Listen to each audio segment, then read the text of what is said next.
Geliefde kind van God, ek groet jou in die wonderbaarlike naam van ons Here Jesus Christus. Sy naam is die naam bo elke naam. Hy is sterke God, vredevorst, blink morgenster, die Alpha, die Omega, die begin en die einde. Ek deel graag met jou Romeine 12 vers 2 uit die kosbare woord van die Here uit wat sê, en word nie aan hierdie wêreld gelykvormig nie, maar word verander deur die vernuwing van julle gemoed, sodat julle kan beproef wat die goeie en welvallige en volmaakte wil van God is. Die woord van die Here kom maak dit baie duidelik aan my en jou as kind van God, dat ons nie aan hierdie wêreld moet gelykvormig word nie, maar ons moet verander word deur die vernuwing van ons gemoed.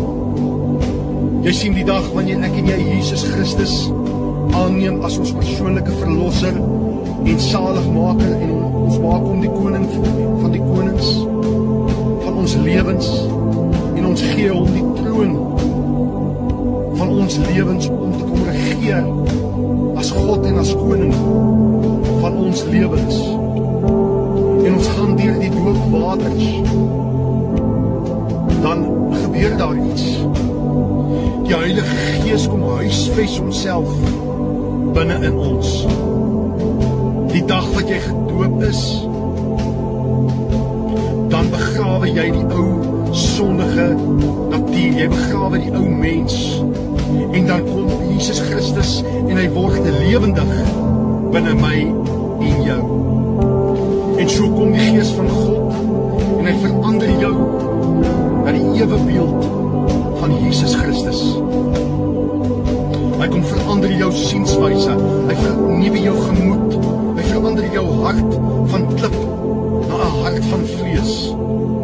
Jesus Christus is die pottebakker en ek en jy is die klei. Laat toe dat hy jou verander, laat toe dat hy jou gemoed kom vernuwe. Laat toe dat Jesus Christus jou hart van klip kom uitdruk en jou 'n hart van vlees kom gee. En so sal ek en jy nie aan hierdie wêreld gelykvormig word nie.